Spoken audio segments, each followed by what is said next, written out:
안녕하세요. 저는 69세 박연희입니다. 남편과 사별하고 외아들 부부와 서울에서 살았는데 언제부터인지 고부 갈등으로 괴로웠습니다. 그래서 조용히 서울을 떠나 한적한 남해안 어촌으로 도망 오다시피 했는데 여기서 좋은 할아버지를 만나 새로운 인생을 살게 됐습니다. 오늘 그 이야기를 여러분에게 전해드리려고 합니다. 그럼 시작해 보겠습니다. 저는 남해로 향하는 기차 안에서 무심코 창밖만 바라보고 있었습니다. 어느덧 서울의 높은 빌딩들이 사라지고 넓은 들판과 낮은 지붕들이 보이기 시작했습니다. 창문 너머로 바다가 살짝 보였을 때 저는 비로소 제 선택이 현실이 되었음을 실감했습니다. 정말 떠나왔구나. 아들과 며느리 그리고 서울에서의 삶을 뒤로한 채 남쪽 끝 어촌으로 내려왔습니다. 남편과 사별한 지 10년. 그동안 저는 혼자였고 가족이라는 울타리 속에서도 늘 외로웠습니다. 며느리와의 사소한 갈등은 결국 저를 지치게 만들었습니다. 처음에는 작은 불편함이었지만 점점 저를 집안에서 조심스러운 존재로 만들었습니다. 대놓고 싫어하는 것도 아니었고 무례한 행동을 하는 것도 아니었습니다. 그러나 그 거리감이 저를 더 힘들게 했습니다. 아들은 중립을 지켰습니다. 하지만 그건 결국 며느리 편을 드는 것이나 다름없었습니다. 저는 점점 말수가 줄었고 방에 머무는 시간이 늘어갔습니다. 그러던 어느 날 결심했습니다. 이제 남은 인생은 나를 위해 살아야겠다. 인터넷으로 지방자치단체들을 검색하다 남해의 작은 어촌 마을에 월세로 나온 집이 있다는 것을 알고 망설임 없이 계약했습니다. 남포 어촌마을까지 갑니다. 택시 기사에게 목적지를 말하자 그는 룸미러로 저를 헐끗 보았습니다. 서울 분이신가 봅니다. 네, 여기 관광지는 아닌데요. 누구 찾아가시나요? 예. 여기에 좀 살려고 왔습니다. 그러셔요. 이런 시골에서는 살기가 쉽지 않으실 텐데요. 그리고는 그는 별다른 말을 하지 않았습니다. 창밖으로 바다가 점점 가까워지고 있었습니다. 햇빛을 받아 반짝이는 바다와 듬성듬성 놓인 작은 배들. 드디어 도착한 마을은 한눈에도 작은 곳이었습니다. 낮은 기와집과 돌담이 줄지어 있었고 길가에는 마을 사람들이 평상에 앉아 수다를 떨고 있었습니다. 택시에서 내리자 바다 내음이 짙게 퍼졌습니다. 따뜻한 바람이 얼굴을 스쳤고 어딘가 멀리서 갈매기 소리가 들렸습니다. 여기서부터는 걸어가셔야 합니다. 차가 못 들어가는 길이라서요. 기사는 트렁크에서 제 짐을 내려주며 말했습니다. 이런 데까지 오시는 걸 보면 사연이 있으신가 봅니다. 그의 말에 저는 잠시 웃으며 짐을 들어 올렸습니다. 누구나 사연은 있지요. 길을 따라 걸으며 마을을 둘러보았습니다. 작은 가게, 오래된 우체국, 그리고 나지막한 언덕 위에 위치한 나의 새 보금자리. 집은 소박했습니다. 돌담이 둘러싸고 있었고 마당에는 감나무가 한 그루 서 있었습니다. 작은 텃밭도 보였고 마루에는 낡은 평상이 놓여 있었습니다. 괜찮다. 여기서라면 괜찮을 거야. 조용한 마을. 바다가 가까운 곳.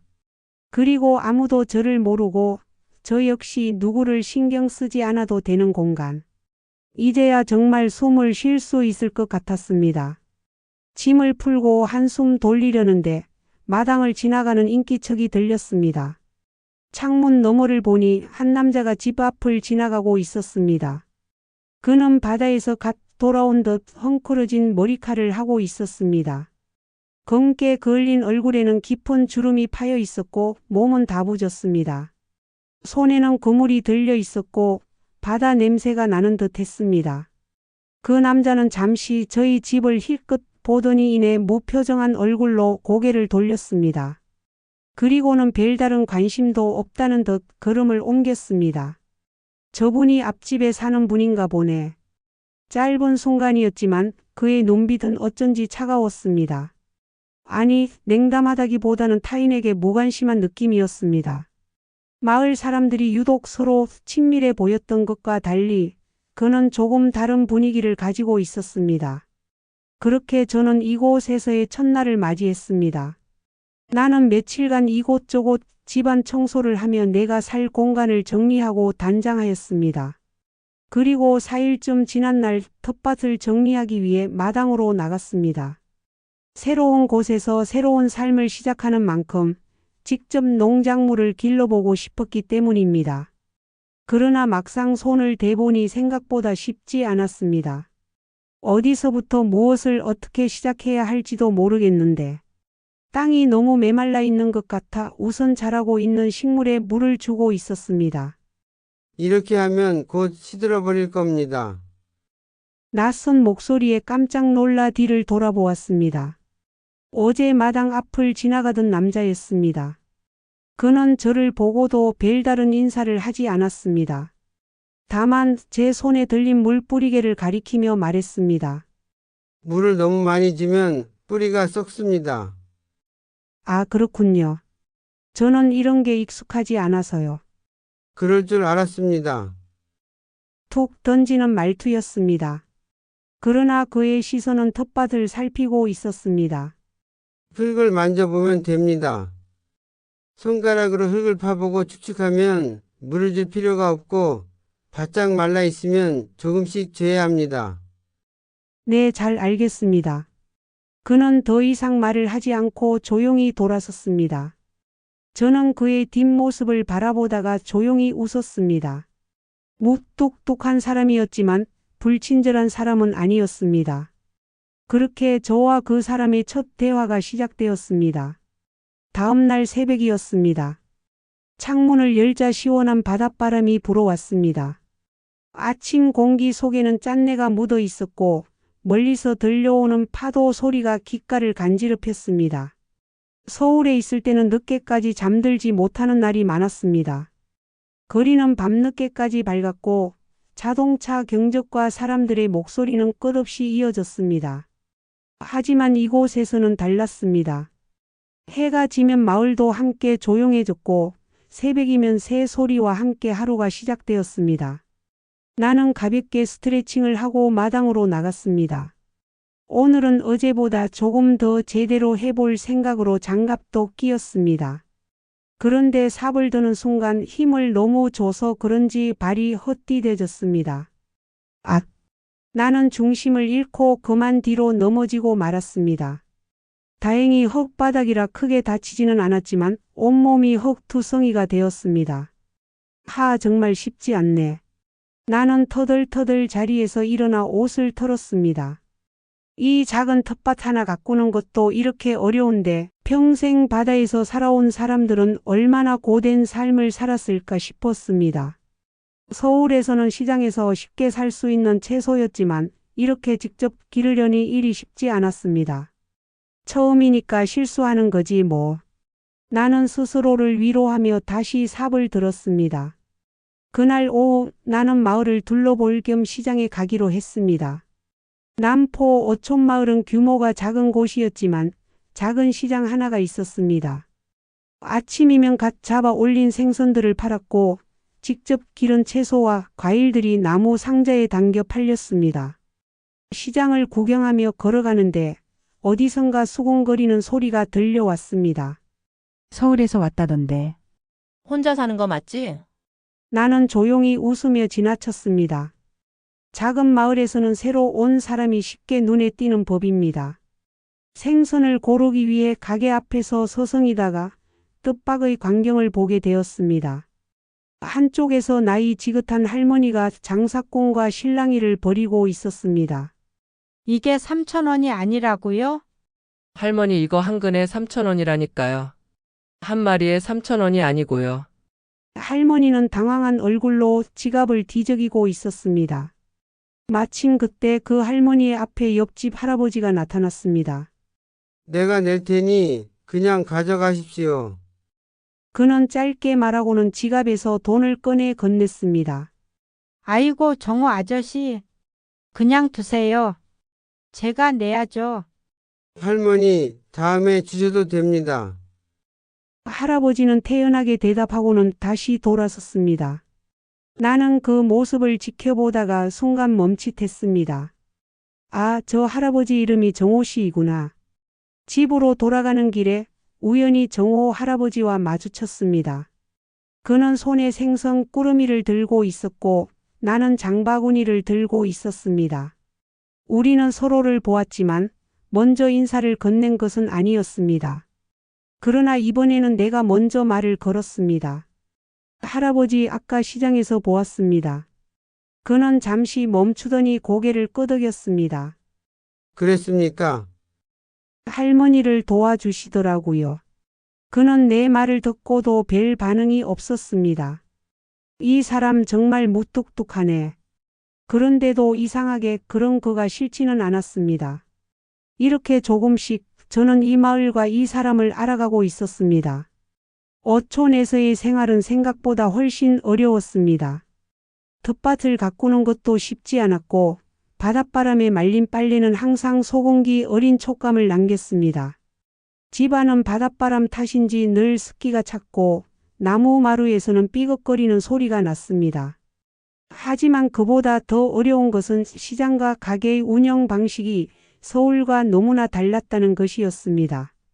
이거 얼마예요? 몇 개 사려고. 서울에서는 가격표가 붙어 있어 따질 필요도 없었지만 여기에서는 양에 따라 가격이 달라지는 경우가 많았습니다.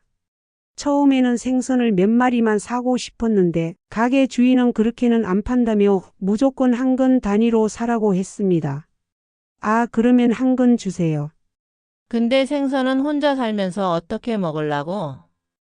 그냥 혼자서 조림해 먹으려고요. 그럼 방금만 가져가. 나는 순간 당황했습니다.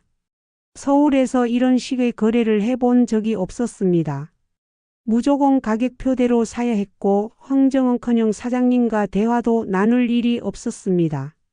그런데 이곳에서는 가게 주인이 제 상황을 고려해서 가격을 조정해 주고 있었습니다. 어쩐지 낯설면서도 따뜻한 기분이 들었습니다. 이게 어촌 마을의 정인가?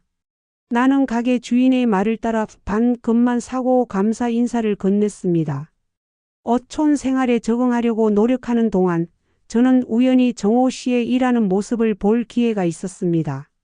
어느 날 마을을 걷고 있는데 바닷가에 많은 사람들이 모여 있었습니다. 큰 어선이 정박해 있었고 그 앞에서는 남자들이 분주히 움직이고 있었습니다. 그 중에서 가장 눈에 띄는 사람이 있었습니다. 바로 정호 씨였습니다. 그는 그물에 걸린 물고기들을 힘있는 손길로 정리하고 있었습니다.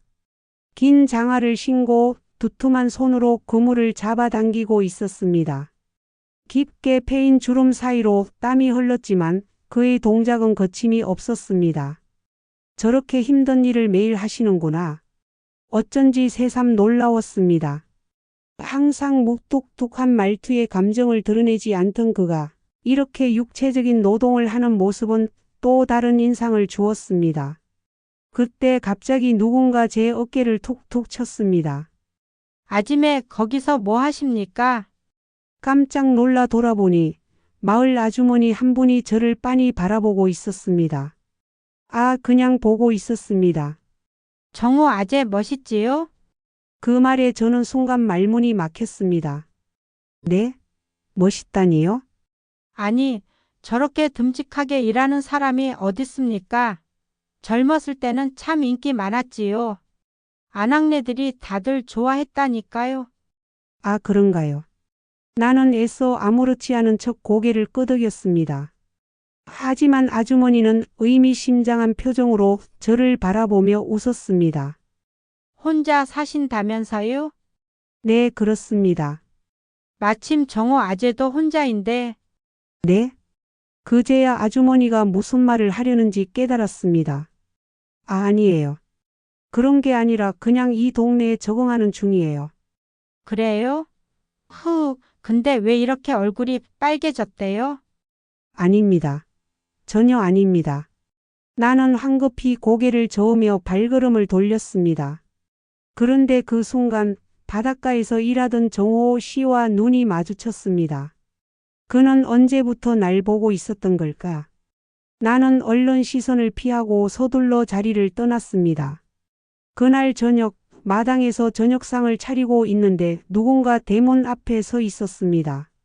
할머니, 나는 깜짝 놀라 돌아보았습니다. 정호 씨였습니다. 아, 네? 무슨 일이십니까? 그는 말없이 손에 들고 있던 꾸러미를 내밀었습니다. 이거 받아두십시오. 이게 뭐죠? 낙지입니다. 오늘 많이 잡혔습니다. 아, 그런데 제가 이렇게 받아도 되는지. 별것 아닙니다. 저녁 드시고 계셨다면 같이 드시지요. 나는 순간 당황했습니다. 정호 씨와 같이 저녁을 먹는다는 게 어쩐지 낯설게 느껴졌습니다. 하지만 이미 그는 자연스럽게 마당으로 들어와 있었습니다. 나는 결국 그를 마루로 안내하고 같이 저녁을 먹게 되었습니다. 바다에서 일하는 게 힘드시겠습니다. 내가 조심스럽게 말을 건네자 정호 씨는 고개를 끄덕였습니다. 그렇지요. 하지만 오래 해온 일이라 익숙합니다. 아까 보니 정말 능숙하시던데요. 그는 잠시 말이 없었습니다. 그러더니 조용히 입을 열었습니다.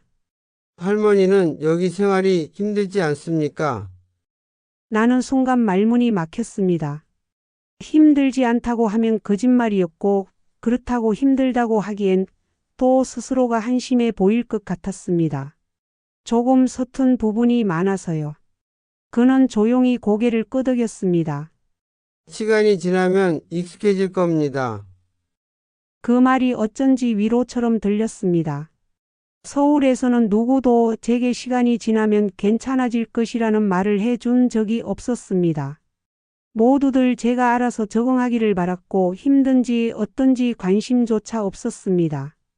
하지만 이곳에서는 이 사람은 제가 힘들어하는 것을 알아주고 있었습니다. 감사합니다. 나는 조용히 웃으며 대답했습니다. 그리고 저 할머니 아니에요. 예. 아이고, 죄송합니다.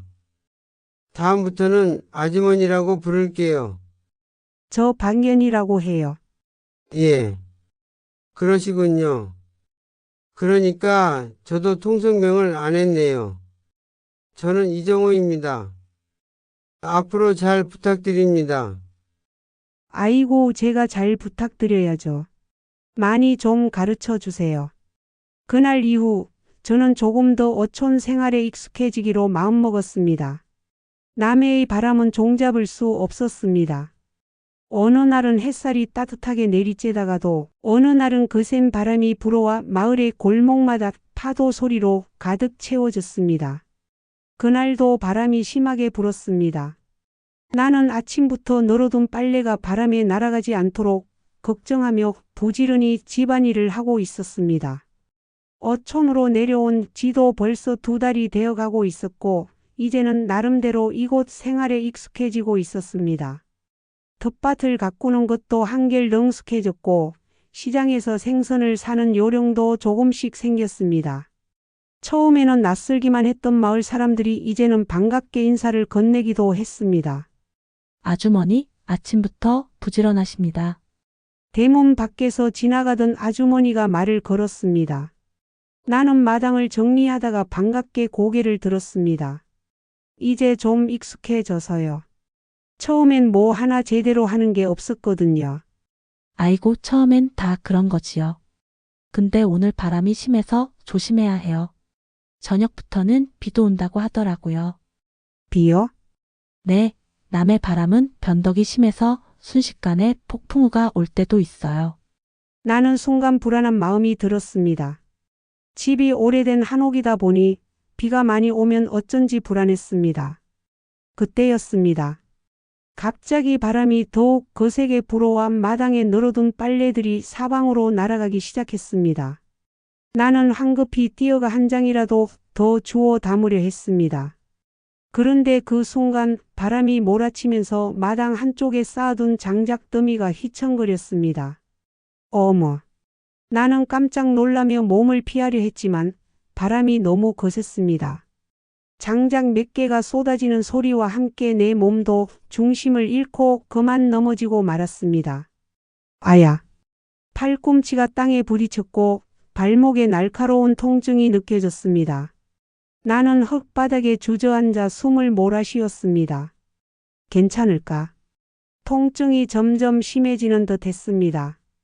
그런데 마침 그때 대문 밖에서 누군가가 다급히 달려오는 소리가 들렸습니다. 박연희 씨, 낯익은 목소리였습니다. 나는 고개를 들었습니다. 이정호 씨였습니다. 그는 거센 바람 속에서도 단단한 걸음으로 마당 안으로 들어왔습니다. 괜찮습니까? 나는 아픈 다리를 부여잡고 어색한 미소를 지었습니다. 네, 그냥 조금 다쳤습니다. 넘어졌어요. 그는 눈썹을 살짝 찌푸리며 내 상태를 살폈습니다. 많이 부었습니다. 정호 씨는 망설임 없이 손을 내밀었습니다. 일어나십시오.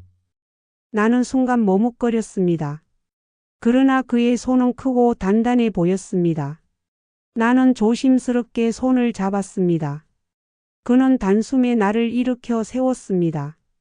나는 순간적으로 몸이 휘청거렸고 정호 씨는 자연스럽게 내 팔을 붙잡아 지탱해 주었습니다. 괜찮습니까? 네, 그런데 발목이. 나는 한 발을 뗄 때마다 통증이 느껴졌습니다. 그는 한숨을 쉬더니 갑자기 몸을 숙였습니다. 그리고는 단번에 나를 번쩍 들어 올렸습니다. 잠깐만요. 이정호 씨. 나는 깜짝 놀라 허공에서 허우적거렸습니다. 이러시면 안 돼요. 제가 걸을 수 있습니다. 지금은 무리입니다. 가만히 계십시오. 그는 담담한 목소리로 말했습니다. 나는 얼굴이 화끈거렸습니다. 이렇게 가까운 거리에서 정호 씨를 마주한 건 처음이었습니다. 그의 어깨 너머로 바람이 거세게 불고 있었습니다. 그런데도 그는 조금도 흔들리지 않고 나를 품에 안고 있었습니다. 그리고는 조용히 말했습니다. 부엌에 약이 있으면 가져오십시오. 내 안방 서랍에 있습니다. 그는 나를 마루에 조심스럽게 내려놓고는 서랍에서 약을 찾아와 발목을 살폈습니다. 부은 정도로 봐서는 뼈에는 이상이 없을 듯합니다. 그래도 내일 아침의 상태를 보아야 합니다. 그는 능숙한 손길로 찜질할 천을 준비해 얼음물에 적셨습니다. 나는 어색한 기분으로 그를 바라보았습니다. 이정호 씨는 이런 일에 익숙하시네요. 예전에 집사람이 자주 다쳤습니다. 그는 짧게 대답했습니다. 나는 순간 놀랐습니다. 집사람? 나는 정호 씨에 대해 아는 것이 거의 없었습니다. 다만 혼자 산다는 것만 알고 있었습니다. 그는 더 이상 말을 잇지 않았고 나도 더 묻지 않았습니다. 하지만 그의 손길에서 느껴지는 다정함은 어쩐지 낯설었습니다. 그렇게 우리는 조용히 시간을 보냈습니다. 비가 내리기 시작했습니다. 창밖에서는 빗소리가 들려왔고 바람은 서서히 잦아들고 있었습니다. 나는 조용히 그의 손길을 바라보았습니다. 그리고 문득 깨달았습니다. 이 사람은 무뚝뚝하지만 속은 따뜻한 사람이라는 것을. 그런데 시간이 흐를수록 점점 빗방울이 거세졌습니다. 금방이라도 폭우로 변할 듯한 기세였습니다. 바람도 심하게 불어 창문이 덜컥거렸고 마당의 감나무 가지가 흔들리며 나뭇잎을 우수수 떨어뜨렸습니다. 나는 마루에 앉아 발목을 감싼 얼음찜질 천을 내려다보았습니다. 통증은 조금 가라앉았지만 여전히 걸을 수 있을 정도는 아니었습니다. 비가 많이 오네요. 나는 조용히 중얼거렸습니다. 마당 저쪽을 바라보니 바람에 늘어둔 빨래가 반쯤 바닥에 떨어져 있었습니다. 그것을 본 순간 마음이 급해졌습니다. 이거 큰일이네요. 저 빨래들 그냥 두면 안 되는데. 나는 몸을 일으키려 했지만 발목에 다시금 통증이 퍼졌습니다. 그때였습니다. 가만히 계십시오. 그는 별다른 말도 없이 마당으로 나가더니 비에 젖은 빨래들을 하나둘 걷어오기 시작했습니다. 빗줄기가 점점 거세지는데도 그는 아랑곳하지 않았습니다. 나는 그런 그의 모습을 그저 바라볼 수밖에 없었습니다. 잠시 후 그는 축축하게 젖은 빨래들을 들고 마루로 올라섰습니다. 내일 다시 널면 될 겁니다. 그는 젖은 옷가지를 한쪽에 가지런히 내려놓았습니다. 감사합니다. 괜히 고생하셨네요. 이 정도는 아무것도 아닙니다. 그는 손에 묻은 물기를 툭툭 털고는 조용히 한숨을 내쉬었습니다. 나는 잠시 머뭇거리다가 조용히 말했습니다. 비도 많이 오고 저녁 드셨습니까? 그는 내 말을 듣고는 나를 바라보았습니다. 아직 안 먹었습니다. 괜찮으시면 간단한 저녁이라도 같이 드시겠습니까? 그는 한동안 말이 없었습니다. 그러다가 천천히 고개를 끄덕였습니다.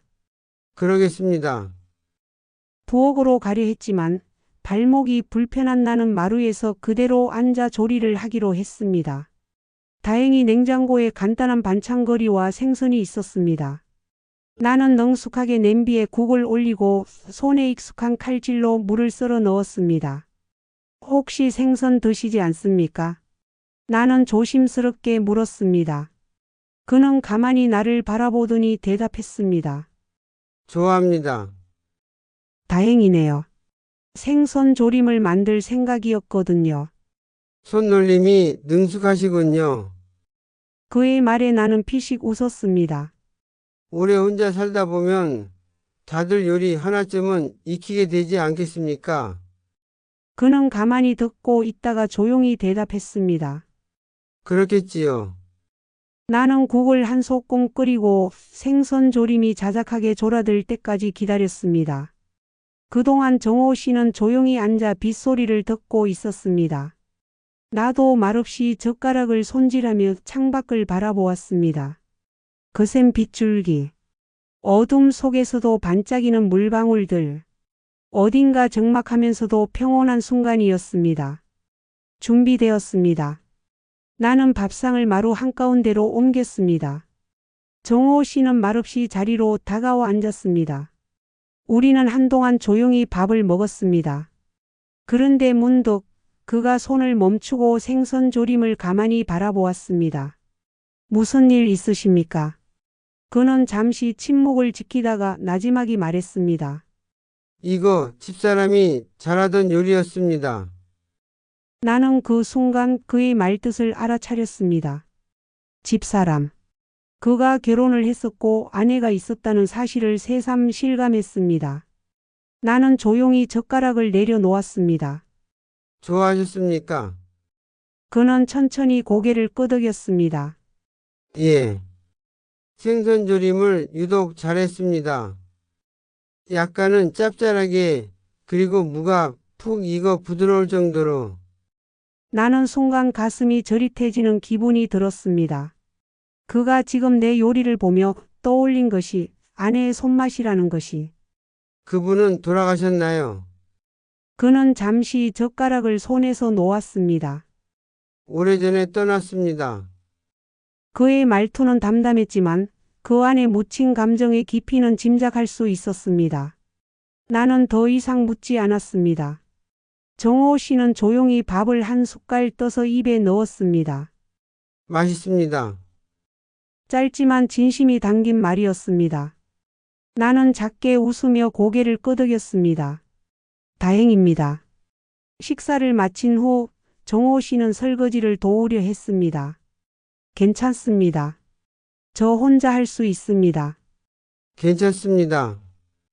저도 먹었으니 제가 하는 것이 도리겠지요. 그는 예상보다 손놀림이 능숙했습니다. 생선을 다룰 줄 아는 사람이니 부엌 일도 어느 정도 익숙할 터였습니다. 그렇게 그는 설거지를 마쳤습니다. 이제 돌아가 보셔야 하지 않겠습니까? 나는 조용히 물었습니다. 그는 창밖을 바라보았습니다. 비가 너무 많이 옵니다. 이대로 가면 옷이 다 젖을 겁니다. 그러게요. 나는 망설이다가 말했습니다. 그럼 비가 조금 잦아들 때까지 쉬었다 가셔도 됩니다. 아니요, 저녁밥도 먹었으니 얼른 집에 달려가겠습니다. 발목 쓰지 마시고 치료 잘하세요. 그는 그 말을 남기고 불이 나게 일어서서 뛰어나갔습니다. 비는 밤새 거세게 내렸습니다. 창문을 두드리는 빗소리, 지붕 위로 쏟아지는 물줄기, 그리고 마당을 흠뻑 적신 빗방울들. 어둠 속에서도 빛을 머금은 듯한 물방울이 반짝이는 것을 보며 나는 깊은 밤을 보냈습니다. 하지만 새벽이 되자 비는 언제 그랬냐는 듯 멈추었고 하늘에는 옅은 안개가 걸려 있었습니다. 나는 조용히 문을 열었습니다. 촉촉한 공기가 코끝을 스쳤습니다. 아직 물기 머금은 마당에는 감나무 잎사귀가 흩어져 있었고 대문 밖으로 난 돌담길은 빗물에 반짝이고 있었습니다. 며칠이 지나자 발목도 다 나았을 때입니다. 새벽에 일어나 맑은 공기에 심호흡을 하고 있는데 정호 씨가 우리 집 앞을 지나가고 있었습니다. 새벽 공기가 좋습니다. 아침에 어디 가세요? 예. 잘 주무셨어요. 바닷가 좀 걸으려고요. 나는 순간적인 충동에 저도 좀 데려가 주세요. 그러세요. 우리는 마을을 지나 바닷가로 향했습니다. 아침이 밝아오고 있었지만 마을은 아직 고요했습니다. 가게들도 문을 열지 않았고 거리에는 사람도 없었습니다. 하지만 바닷가로 가까워질수록 물새 소리가 들려왔습니다. 조용한 새벽 바다는 낮과는 또 다른 분위기였습니다. 파도는 잔잔했고 하늘은 옅은 푸른빛을 띠며 점차 밝아지고 있었습니다. 바닷바람은 촉촉하게 젖어 있었고 모래사장에는 밤사이 밀려온 조개 껍데기들이 반짝이고 있었습니다. 나는 발걸음을 멈추고 바다를 바라보았습니다. 정말 예쁩니다. 서울에서는 볼 수 없는 풍경이었습니다. 도시에서의 아침은 늘 바빴습니다. 사람들은 출근길을 재촉했고 도로 위에는 끊임없이 차들이 오갔습니다. 하지만 이곳의 아침은 조용했고 여유로웠습니다. 정호 씨는 바다를 물끄러미 바라보고 있었습니다. 이곳에서 오래 사셨지요? 내가 조용히 묻자 그는 천천히 고개를 끄덕였습니다. 예. 젊었을 때부터 이 바다에서 일했습니다. 그의 목소리에는 묘한 무게가 실려 있었습니다. 나는 망설이다가 다시 물었습니다. 힘들지는 않으셨습니까? 그는 잠시 대답을 하지 않았습니다. 그리고 한동안 바다를 바라보더니 천천히 입을 열었습니다. 바다는 변하지 않습니다. 나는 그의 옆모습을 바라보았습니다. 언제나 그 자리에서 사람을 받아주고 또 내보냅니다. 그의 말 속에는 깊은 의미가 담겨 있는 듯 했습니다. 나는 조용히 파도를 바라보았습니다. 정호 씨는 바다를 좋아하십니까? 그는 그제야 나를 바라보았습니다. 그리고 짧게 대답했습니다.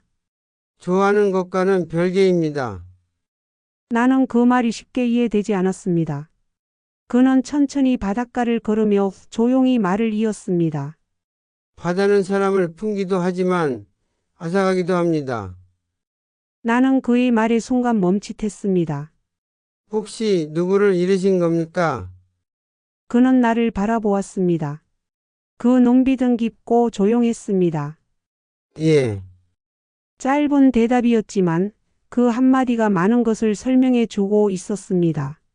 나는 더 이상 묻지 않았습니다. 그가 스스로 말할 준비가 되면 언젠가 들을 수 있을 것이라 생각했습니다. 우리는 한동안 말없이 바닷가를 걸었습니다. 모래 위에 발자국이 나란히 찍혔습니다. 나는 파도가 밀려와 발자국을 지우는 것을 보며 문득 이런 생각이 들었습니다. 어쩌면 우리도 이렇게 지나가는 흔적 같은 존재일지도 모르겠다. 하지만 지금 이 순간만큼은 이 시간과 이 풍경이 마음속 깊이 남을 것 같았습니다. 바닷가를 따라 걸으며 우리는 가끔 짧은 대화를 나누었습니다. 나는 서울에서의 삶에 대해 이야기했고 정호 씨는 어촌에서의 삶을 들려주었습니다. 그는 사람이 많고 복잡한 곳을 좋아하지 않았고 조용한 곳에서 단순한 생활을 하는 것이 편하다고 했습니다. 나는 그의 이야기를 들으며 나와 참 다른 사람이라고 생각했습니다. 하지만 어쩌면 그래서 더 편하게 느껴지는 것인지도 몰랐습니다. 서로에게 많은 말을 하지 않아도 되는 사이. 굳이 설명하지 않아도 이해할 수 있는 거리. 나는 그와 함께 걷는 이 시간이 좋았습니다. 그리고 문득 깨달았습니다. 이 사람이 있어서 나는 이곳 생활이 덜 외로운 것인지도 모른다. 나는 모래사장에 나란히 찍힌 우리의 발자국을 바라보았습니다. 그리고 속으로 조용히 생각했습니다. 이 흔적이 오래 남았으면 좋겠다. 바닷바람이 잦아든 오후, 나는 마당에서 감나무 아래 놓인 작은 평상에 앉아 있었습니다. 지난 며칠 동안 계속된 비바람이 지나가고 다시 맑은 날이 찾아왔습니다. 햇살은 부드럽게 내리쬐었고 감나무 잎사귀 사이로 바람이 살랑였습니다. 나는 천천히 숨을 들이마셨습니다. 어느덧 이곳에서 지낸 지도 4달이 넘었습니다. 처음에는 낯설고 어색했던 어촌 생활이 이제는 제법 익숙해졌습니다. 대문 앞에서 인기척이 들렸습니다. 나는 천천히 자리에서 일어나 대문을 열었습니다. 그리고 순간 굳어버렸습니다. 엄마, 문 앞에는 낯익은 얼굴이 서 있었습니다. 아들이었습니다. 나는 아무 말도 하지 못한 채 그를 바라보았습니다. 그는 여전히 말끔한 정장을 입고 있었고 피곤한 기색이 역력한 얼굴이었습니다. 어떻게 여길? 나는 가까스로 입을 열었습니다. 아들은 한숨을 내쉬며 말했습니다. 엄마가 갑자기 사라지니까 얼마나 걱정했는지 아세요? 나는 사라진 게 아니야. 그냥 조용히 지내고 싶었을 뿐이야. 조용히요? 아무 말도 없이 집을 나와서 여기까지 와버린 게 조용한 거예요? 그의 목소리에는 짙은 피로와 답답함이 묻어 있었습니다. 나는 차마 그를 똑바로 바라보지 못하고 마당으로 걸음을 옮겼습니다. 아들은 나를 따라 들어왔습니다. 그의 눈이 마당을 한 바퀴 훑었습니다. 여기서 지내고 있어요? 그래. 도대체 왜요? 나는 천천히 숨을 내쉬었습니다. 이곳이 편하니까. 아들은 어이없다는 듯 웃으며 고개를 저었습니다. 엄마, 편하다는 게 무슨 의미인지 아세요? 서울에 계시면 편하게 지낼 수 있잖아요. 굳이 이런 불편한 곳에서 왜? 서울에서는 마음이 불편했어. 나는 단호하게 말했습니다. 아들은 입을 다물었습니다. 나는 그를 바라보았습니다. 나는 이곳이 좋아. 아침마다 바다를 보고 마을 사람들과 인사하고 작은 텃밭을 가꾸고 그런 삶이 편해. 하지만 가족이 있잖아요. 나는 가볍게 웃었습니다. 가족이 있었지만 늘 혼자였어. 그 순간 아들은 아무 말도 하지 못했습니다. 나는 그의 눈을 바라보았습니다. 내가 이해하기 어려운 것도 알아. 하지만 이곳에서 나는 내 마음이 편해. 아들은 한참 동안 말이 없었습니다. 그러다 천천히 입을 열었습니다. 엄마가 그렇게까지 힘들어 하셨는지는 몰랐어요. 나는 조용히 고개를 끄덕였습니다. 미안해요. 그의 목소리는 작았지만 진심이 묻어 있었습니다. 나는 작은 미소를 지으며 말했습니다. 괜찮아. 하지만 이제 내 선택을 존중해 줬으면 좋겠어.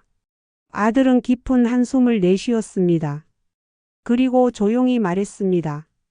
엄마가 정말 여기서 지내고 싶다면 강요하지 않을게요. 나는 그의 손을 가만히 잡았습니다. 고마워. 그 순간 대문 밖에서 인기척이 들렸습니다. 나는 고개를 들었습니다. 그리고 문 앞에 서 있는 사람을 보고 순간적으로 놀랐습니다. 그곳에는 이정호 씨가 서 있었습니다. 정호 씨는 마당으로 들어오지 않고 대문 밖에서 나와 아들을 바라보았습니다. 나는 순간 당황했지만 곧 차분한 목소리로 말했습니다. 이정호 씨 어쩐 일이십니까? 그는 조용히 대답했습니다. 바다에 나갔다가 오는 길입니다. 하지만 나는 알 수 있었습니다. 그가 일부러 대문 앞까지 왔다는 것을, 그리고 나를 걱정하고 있다는 것을. 아들은 정호 씨를 유심히 바라보았습니다. 이분은 누구세요? 나는 잠시 망설였습니다. 그리고 천천히 대답했습니다. 옆집 사시는데 나를 많이 도와주시는 분이야. 아들은 눈썹을 살짝 찌푸렸습니다. 그리고 정호 씨에게 조용히 말했습니다. 어머니를 잘 부탁드립니다. 나는 순간 놀라서 아들을 바라보았습니다. 그는 나를 향해 미소 지으며 말했습니다. 엄마가 여기 계신 동안 편안했으면 좋겠어요. 나는 그제야 안도하며 가만히 웃었습니다. 정호 씨는 말없이 고개를 끄덕였습니다.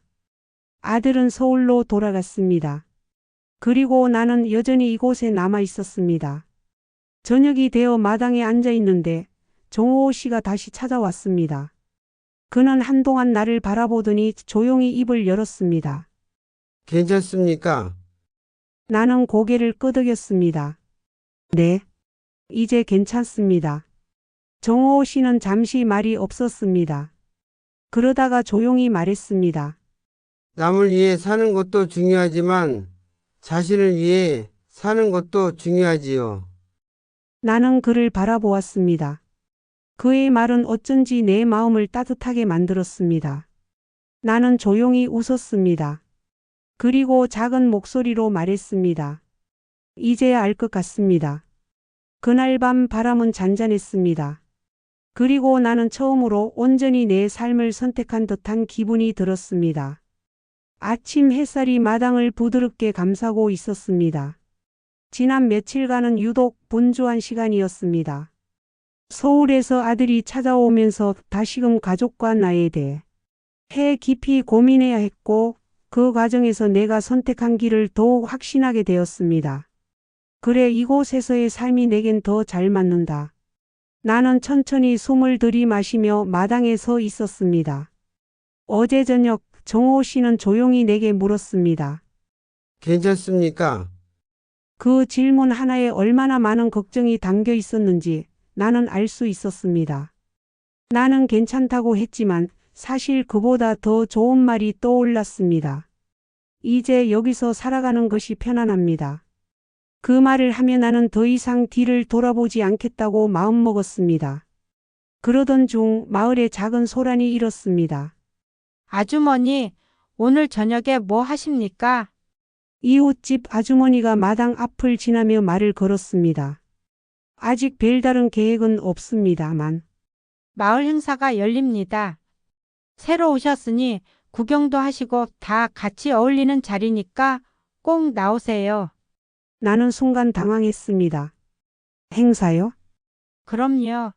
매년 여름이 끝나갈 즈음이면 마을 사람들끼리 모여 음식도 나누고 함께 노래도 부르고 놀지요. 이런 데는 처음이시겠지만 한번 나와 보시면 재미있을 겁니다. 나는 잠시 망설였습니다. 하지만 이제 이곳에서 살아가기로 했다면 이런 행사에도 참여하는 것이 맞겠지. 나는 미소를 지으며 고개를 끄덕였습니다. 알겠습니다. 저녁에 가겠습니다. 아주머니는 반갑다는 듯 웃었습니다. 좋아요. 그럼 저녁에 봐요. 해가 저물 무렵 나는 마을회관 광장으로 향했습니다. 작은 어촌 마을이었지만 생각보다 사람들이 많았습니다. 마을 어귀부터 알록달록한 등을 달아두었고 광장 한쪽에서는 어부들이 직접 잡아온 생선을 굽고 있었습니다. 사람들은 삼삼오오 모여 앉아 술잔을 기울였고 아이들은 좁은 골목을 뛰어다녔습니다. 정말 서울에서는 볼 수 없는 풍경이네. 나는 사람들 사이를 걸으며 조용히 풍경을 감상했습니다. 그때 멀리서 낯익은 얼굴이 보였습니다. 이정호 씨였습니다. 그도 마을 사람들과 함께 있었지만 여전히 무리에서 조금 떨어진 듯한 느낌이었습니다. 나는 천천히 다가갔습니다. 이정호 씨. 그는 내 목소리에 고개를 돌렸습니다. 아, 오셨어요. 나는 가볍게 웃었습니다. 이런 행사가 있는 줄 몰랐습니다. 분위기가 참 좋네요. 그는 조용히 고개를 끄덕였습니다. 작은 마을이지만 이런 날에는 다들 모입니다. 나는 주변을 둘러보았습니다. 그러던 중 마을 어르신 한 분이 정호 씨를 발견하고 다가왔습니다. 정호야, 너도 여기 있었구나. 나는 순간 놀랐습니다. 마을 사람들은 대부분 그를 정호 아재라고 불렀지만 이 어르신은 그의 이름을 부르고 있었습니다. 잘 지내셨습니까? 그럼. 그런데 말이다, 올해도 한 곡 안 할 거냐? 나는 눈을 깜빡이며 정호 씨를 바라보았습니다.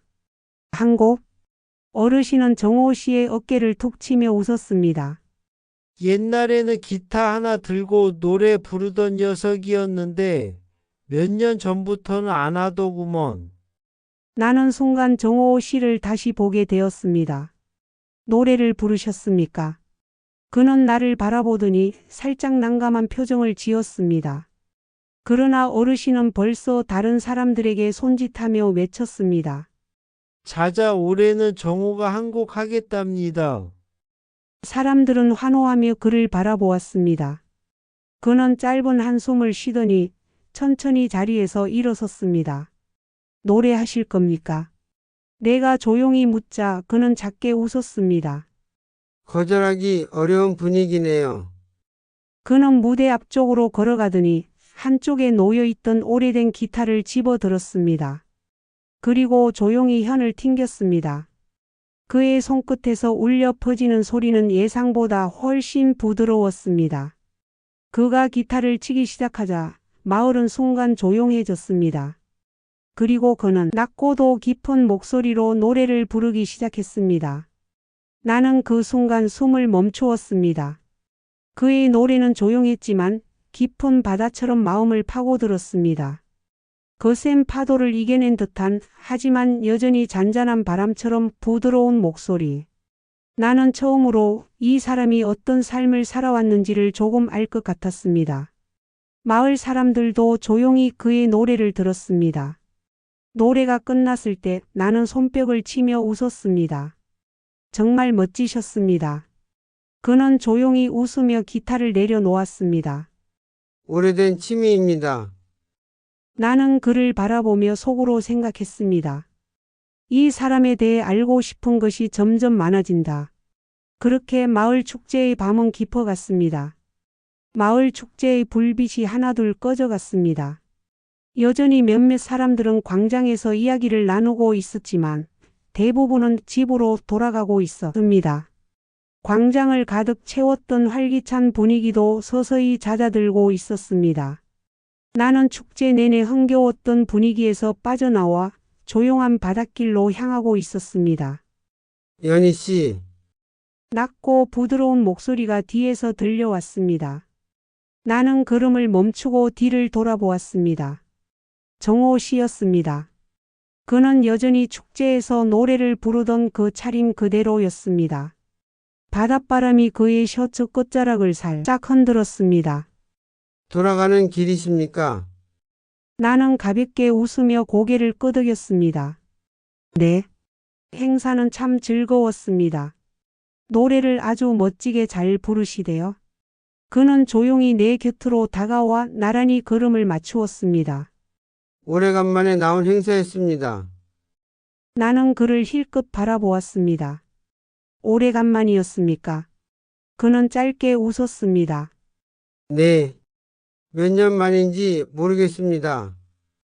나는 그의 옆모습을 바라보며 잠시 생각했습니다. 마을 어르신들이 말했던 것처럼 그는 예전에는 마을 행사에 자주 참여했던 사람이었을지도 모릅니다.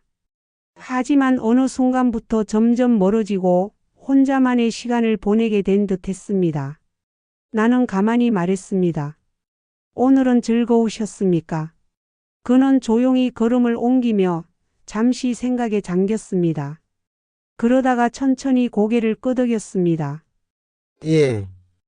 그 한마디가 이상하게 따뜻하게 들렸습니다. 나는 가볍게 미소 지었습니다. 그렇게 우리는 나란히 걸으며 말없이 바닷길을 따라갔습니다. 파도는 잔잔했습니다. 밤바다는 낮보다 훨씬 조용했고 하늘에는 희미한 별들이 반짝였습니다. 나는 가끔씩 모래를 밟으며 천천히 걸었습니다. 축제의 흥겨운 기운이 가라앉고 나니 마음 한편이 차분해졌습니다. 노래 정말 좋았습니다. 나는 조용히 입을 열었습니다. 그는 미세하게 고개를 끄덕였습니다. 감사합니다. 그런데 왜 그동안 부르지 않으셨습니까? 그는 발걸음을 멈추었습니다. 나는 그의 얼굴을 바라보았습니다. 노래를 부르면 그 사람이 생각났습니다. 그 사람. 그가 말하는 그 사람이 누구인지 묻지 않아도 알 수 있었습니다. 나는 조용히 숨을 들이마셨습니다. 정호 씨는 천천히 바다를 바라보며 말했습니다. 예전에 집사람이 참 좋아했습니다. 저녁이면 기타를 치며 노래를 불러주곤 했습니다. 그의 목소리는 낮았지만 파도 소리를 뚫고 선명하게 들려왔습니다. 하지만 어느 순간부터 노래를 부르지 않게 되었습니다. 나는 조용히 그의 곁에 섰습니다. 그분을 많이 사랑하셨군요. 그는 한동안 아무 말도 하지 않았습니다. 그러다 조용히 고개를 끄덕였습니다. 나는 그의 옆에서 조용히 그를 바라보았습니다. 그의 지난 세월을 알 수는 없었지만 적어도 그가 얼마나 깊은 사랑을 했고 또 얼마나 오랜 시간을 혼자 지내왔는지는 느낄 수 있었습니다. 나는 조용히 말했습니다. 오늘은 오랜만에 그분을 떠올리며 웃을 수 있는 밤이었길 바랍니다. 그는 내 말을 듣고 천천히 나를 바라보았습니다. 그리고 아주 잠시 정말 미세하게 웃었습니다. 그러려고 합니다. 바닷길을 따라 조금 더 걸었습니다. 나는 가만히 밤하늘을 바라보았습니다. 그리고 스스로에게 묻고 있었습니다. 나는 이 사람을 어떻게 생각하는 걸까? 정호 씨는 내게 특별한 존재가 되어가고 있었습니다. 그는 무뚝뚝하지만 다정했고 조용하지만 진심이 느껴졌습니다. 그와 함께 있는 시간이 좋았습니다. 나는 조용히 입을 열었습니다.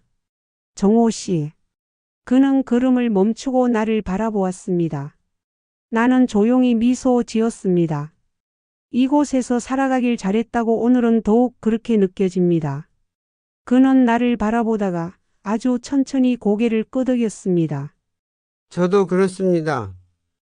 그의 목소리는 낮았지만 확실했습니다. 그 순간 밤바람이 불어왔습니다. 나는 한 걸음 다가서며 말했습니다. 앞으로도 이렇게 가끔 같이 걸을 수 있을까요?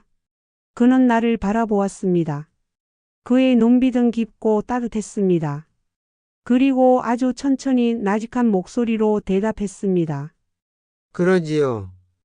그렇게 우리는 나란히 다시 걷기 시작했습니다.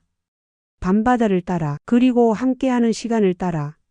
다음 날 아침 공기는 차분하게 가라앉아 있었습니다. 나는 작은 창문을 열고 깊은 숨을 들이마셨습니다. 남해의 공기는 언제나 짠내를 머금고 있었지만 서울에서의 무거운 공기와는 달리 신선하고 가벼웠습니다. 이곳에서의 생활이 점점 더 익숙해지고 있었습니다. 그리고 정호 씨와 함께하는 시간도 점점 자연스러워지고 있었습니다. 어젯밤 바닷길을 걸으며 그와 나눈 대화가 계속 머릿속을 맴돌았습니다. 앞으로도 이렇게 가끔 같이 걸을 수 있을까요? 그러지요. 그의 목소리는 낮고 조용했지만 확실한 대답이었습니다. 나는 그 대화를 떠올리며 저도 모르게 미소를 지었습니다.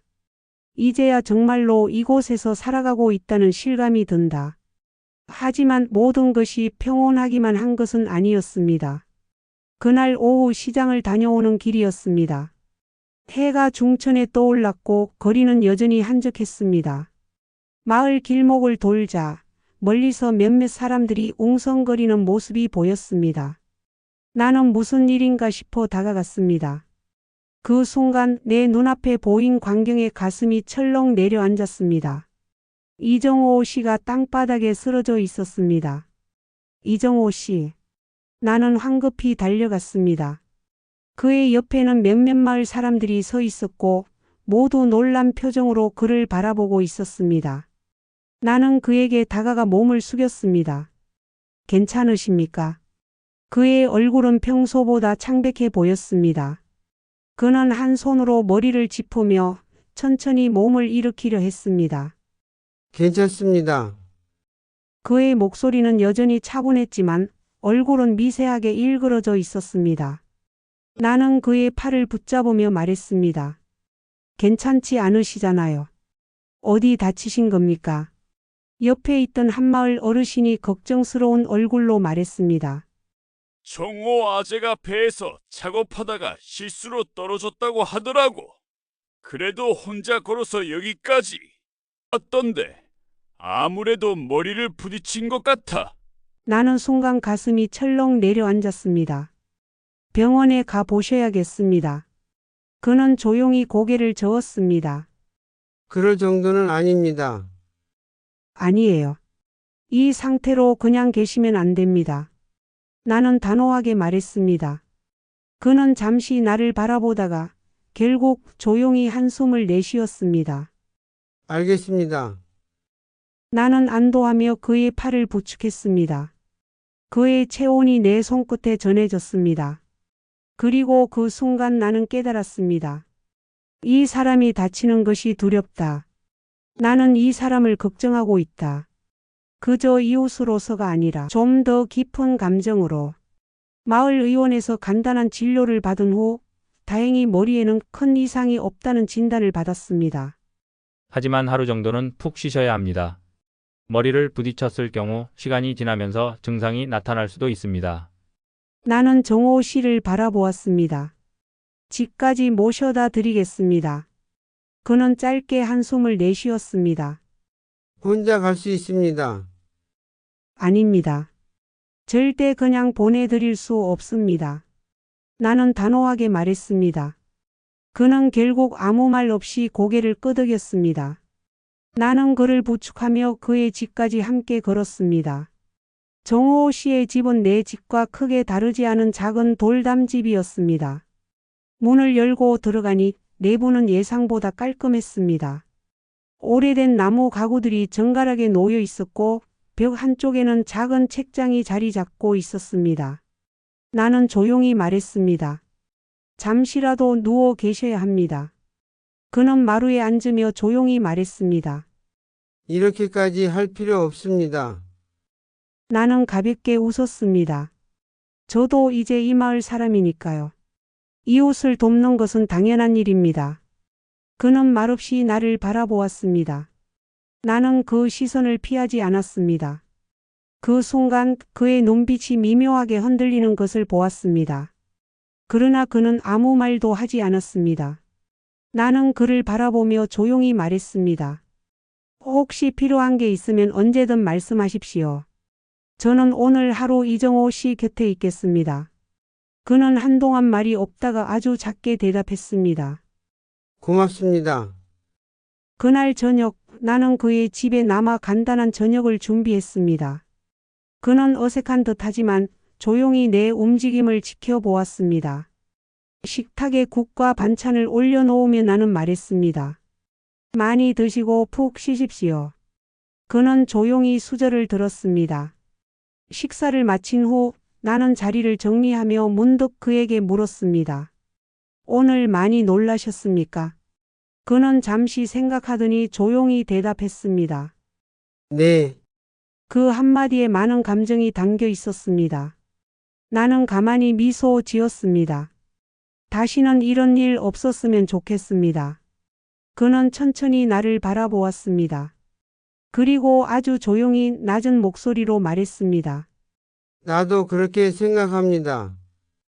그 순간 그의 눈빛이 내 마음을 깊이 파고들었습니다. 나는 조용히 숨을 들이마셨습니다.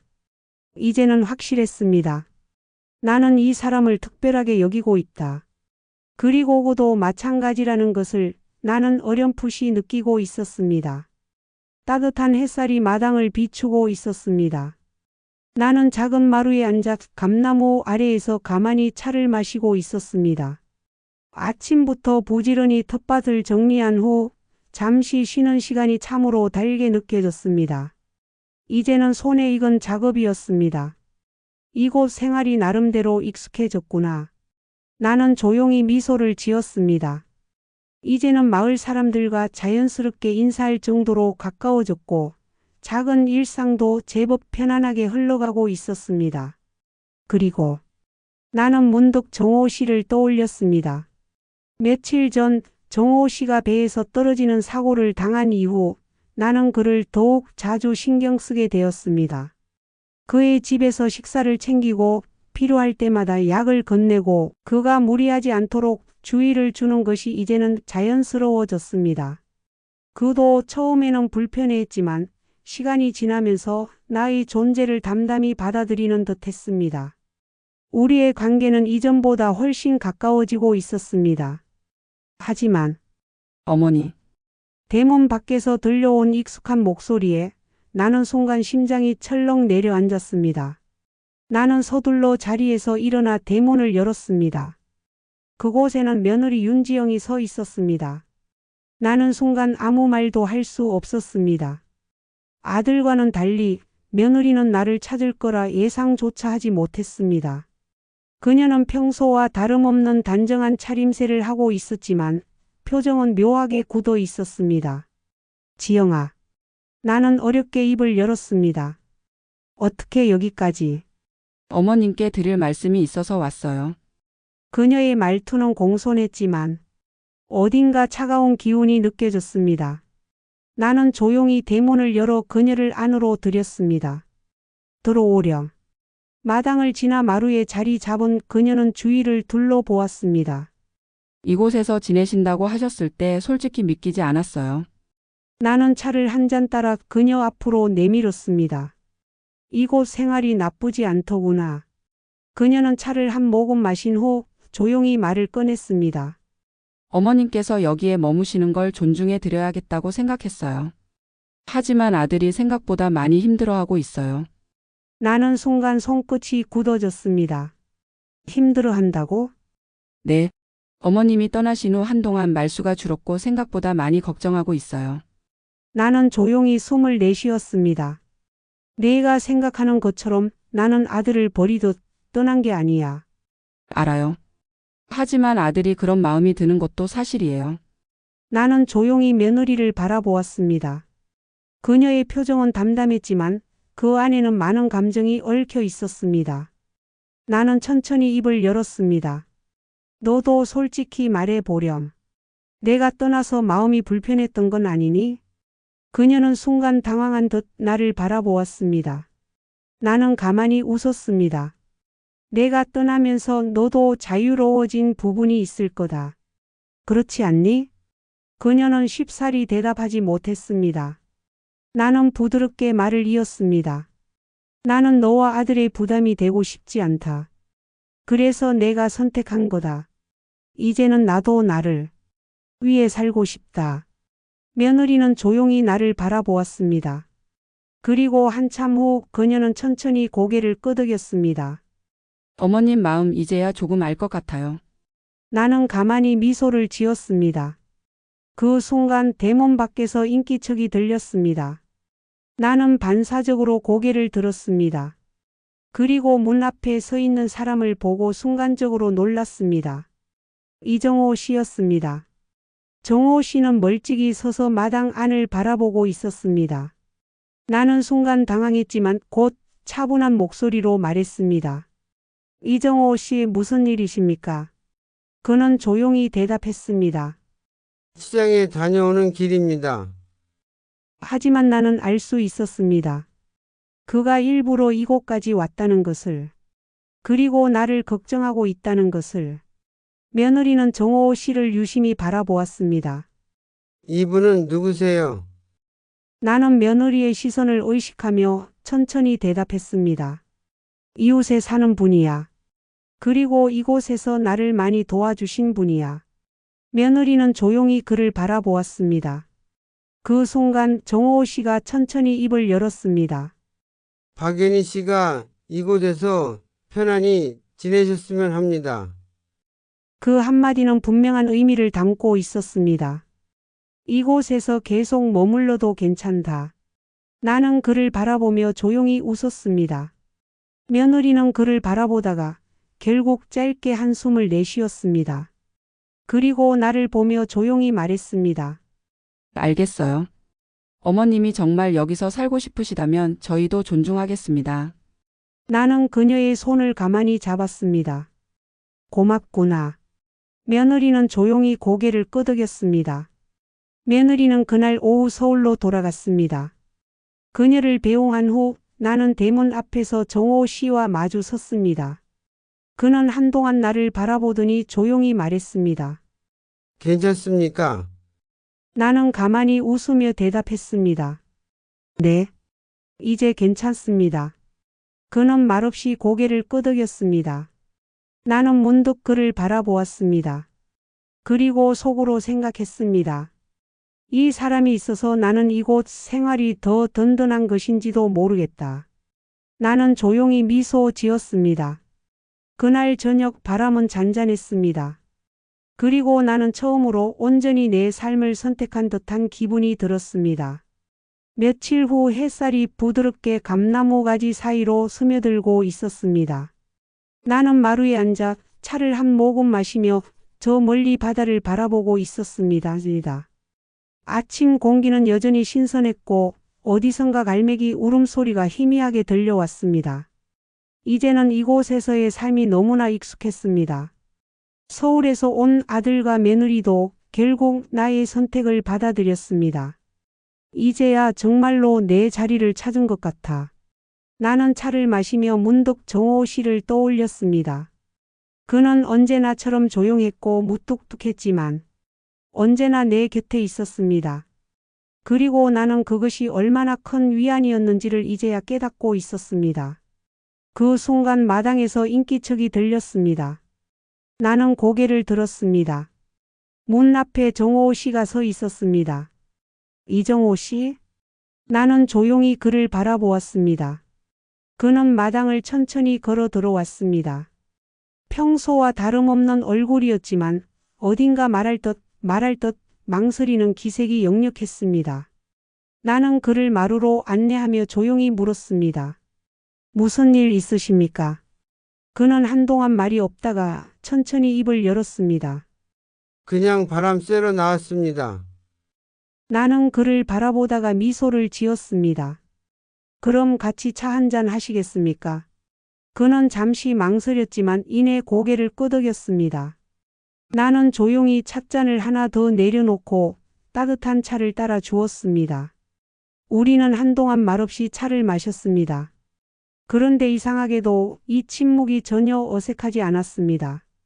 오히려 편안했습니다. 나는 천천히 말했습니다. 이제 이곳에서의 생활이 편안해졌습니다. 그는 나를 바라보았습니다. 다행입니다. 나는 조용히 웃었습니다. 그리고 조용히 입을 열었습니다. 이정호 씨 덕분입니다. 그는 순간 미묘하게 눈빛을 흔들었습니다. 나는 그를 바라보며 조용히 말을 이었습니다. 처음에는 많이 외로웠어요. 하지만 이곳에서 만난 분들 덕분에 외롭지 않게 되었습니다. 그는 조용히 나를 바라보았습니다. 나는 그의 깊은 눈빛을 마주하며 말했습니다. 그리고 이정호 씨가 있어서 참 다행이라고 생각했습니다. 그 순간 그의 손끝이 미세하게 떨리는 것을 보았습니다. 그는 천천히 숨을 들이마셨습니다. 그리고 아주 조용히 입을 열었습니다. 박연희 씨. 나는 가만히 그를 바라보았습니다. 그는 천천히 말을 이었습니다.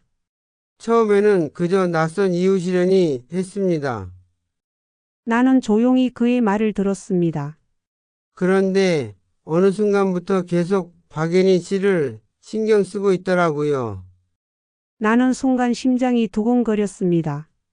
그의 말은 평소처럼 담담했지만 그 안에는 수많은 감정이 담겨 있었습니다. 혼자서 텃밭을 가꾸려 애쓰던 모습도, 시장에서 생선을 사는 모습도, 마을 사람들과 점점 친해지는 모습도 다 지켜보고 있었습니다. 나는 숨을 멈춘 채 그를 바라보았습니다. 그는 나를 바라보며 조용히 말했습니다. 그리고 그것이 참 좋았습니다. 나는 조용히 손을 꼭 쥐었습니다. 그의 말 한마디 한마디가 내 마음속에 깊이 스며들었습니다. 나는 천천히 입을 열었습니다. 저도 그렇습니다. 그는 내 말을 듣고 천천히 미소를 지었습니다. 나는 용기를 내어 말했습니다. 앞으로도 계속 제 곁에 있어 주시겠습니까? 그는 깊이 나를 바라보았습니다. 그리고 아주 천천히 낮고도 확신에 찬 목소리로 대답했습니다. 그러겠습니다. 그날 저녁 우리는 함께 바닷가를 걸었습니다. 잔잔한 파도가 밀려와 발끝을 적셨습니다. 나는 천천히 바다를 바라보며 말했습니다. 이곳에 오길 잘했습니다. 그는 조용히 내 옆에서 걸으며 대답했습니다. 저도 그렇게 생각합니다. 나는 그를 바라보며 조용히 미소 지었습니다. 어쩌면 오랜 시간을 돌아 이제야 내 자리를 찾은 것 같았습니다. 바람은 여전히 부드럽게 불고 있었습니다. 그리고 이제 그 바람이 머무는 곳에 우리가 함께 있었습니다. 남해의 바다는 여전히 잔잔했습니다. 하늘은 맑았고 파도는 부드럽게 밀려와 해안가 모래를 적셨습니다. 감나무 잎이 흔들릴 때마다 마당에는 바람이 잔잔히 스며들었습니다. 세월이 흘러도 변하지 않는 바다처럼 두 사람의 마음도 어느새 잔잔하게 서로에게 기댄 채 흘러가고 있었습니다. 다음 날 아침 마루에 앉아있던 나는 앞에 놓인 아침상을 바라보았습니다. 단출한 밥상, 그러나 정성이 가득 담긴 국과 반찬들이 나란히 놓여 있었습니다. 정호 씨가 손수 차린 음식이었습니다. 직접 이렇게 맛있게 준비하셨습니까? 나는 장난스럽게 웃으며 그를 바라보았습니다. 정호 씨는 여전히 무뚝뚝한 얼굴로 수저를 내밀었습니다. 드세요. 나는 그의 표정을 보며 슬며시 미소를 지었습니다. 말은 퉁명스럽지만 그의 손끝에는 다정함이 묻어 있었습니다. 어젯밤 그와 함께 걸었던 밤바다가 떠올랐습니다. 우리 둘은 천천히 해변을 걸었었습니다. 가로등 불빛이 희미하게 비치는 모래사장 위로 부드러운 파도가 발끝을 스쳤습니다. 나는 조용히 그의 손을 잡았습니다. 정호 씨의 손이 살짝 움찔했지만 이내 부드럽게 나의 손을 감쌌습니다. 늦었지만 우리 서로 사랑할 수 있을까요? 나의 떨리는 목소리에 그는 조용히 나를 바라보았습니다. 밤바다의 파도가 조용히 속삭이는 듯 했습니다. 그는 말없이 나를 자신의 품으로 당겨 안았습니다. 따뜻했습니다. 정말 몇 년 만에 안겨보는 남자의 품이었습니다. 정호 씨의 심장 소리가 귓가를 두드렸습니다. 오늘 밤이 이대로 영원했으면 좋겠네요. 정호 씨의 한마디에 나의 눈가가 촉촉해졌습니다. 그날 밤 나는 정호 씨 집에 머물렀습니다. 아담한 한옥집. 저녁 조용한 시간이어서 그런지 삐걱거리는 오래된 나무 문을 열고 정호 씨 집에 함께 들어서는 순간 나는 오늘 밤 이래도 될까 하고 가슴이 두근거렸습니다. 당신 집 참 포근하네요. 나는 조용히 실내를 둘러보았습니다. 거실에는 오래된 시계가 째깍째깍 소리를 내며 흐르고 있었고 벽에는 낡은 흑백 사진이 걸려 있었습니다. 따뜻한 차라도 한 잔 줄까요? 그보다 잠깐만 이리 와봐요. 나는 조용히 그의 손을 이끌었습니다. 정호 씨는 순간 당황한 듯했지만 나의 눈빛을 보고 천천히 다가왔습니다. 나의 손이 그의 얼굴을 감싸 쥐었습니다. 여기 온 후 언제부턴가 정호 씨와 함께 밤을 보내고 싶었어요. 순간 정호 씨의 눈빛이 흔들렸습니다. 나의 손길이 천천히 그의 뺨을 타고 내려왔습니다. 연희 씨. 그는 더 이상 망설이지 않았습니다. 나를 조용히 그러면서도 묵직한 힘으로 한껏 끌어안았습니다. 따뜻한 체온이 서로의 몸을 감쌌고 두 사람의 입술이 천천히 닿았습니다. 늦깎이 사랑이었습니다. 하지만 그만큼 깊고 애틋했습니다. 뭘 그리 멍하니 생각하세요. 식사 안 하실래요? 정호 씨의 목소리에 나는 잠을 깨듯 어젯밤의 아름다운 생각에서 깨어날 수 있었습니다. 정호 씨는 말없이 밥을 떠먹었습니다. 하지만 그 입가에는 희미한 미소가 떠올라 있었습니다. 우리는 그렇게 조용한 아침을 함께 보냈습니다. 시간이 흐른 후에도 우리의 삶은 단순하고 조용했습니다. 나는 여전히 감나무 아래에서 마당을 쓸고 텃밭을 가꾸었습니다. 정호 씨는 여전히 바다에 나가 일을 했습니다. 하지만 이제는 예전처럼 무리하지 않았습니다. 때때로 마을 사람들은 우리를 보며 수군거렸습니다. 정호 아재가 저렇게 자상한 사람이었나? 두 분 정말 잘 어울린다니까. 그 말들을 들을 때마다 나는 그를 바라보며 조용히 웃었습니다. 그 역시 말은 없었지만 내 곁에서 묵묵히 함께했습니다. 어느 날 나는 그에게 물었습니다. 이제 후회는 없으십니까? 그는 조용히 바다를 바라보았습니다. 그리고 낮은 목소리로 대답했습니다. 예. 없습니다. 나는 그의 손을 가만히 잡았습니다. 그리고 조용히 속삭였습니다. 저도 그렇습니다. 우리는 함께 바닷가를 걸었습니다. 파도는 잔잔했고 하늘에는 별이 떠 있었습니다. 나는 그를 바라보았습니다. 그는 여전히 조용한 사람이었고 말이 많지 않았지만 그의 손은 내 손을 따뜻하게 감싸고 있었습니다. 나는 조용히 속으로 되뇌었습니다. 이제야 내 자리를 찾았습니다. 그리고 이 사람이 내 곁에 있다는 것만으로도 충분했습니다. 그렇게 바람은 여전히 머물고 있었습니다. 그 바람이 머무는 자리에서 우리는 함께였습니다.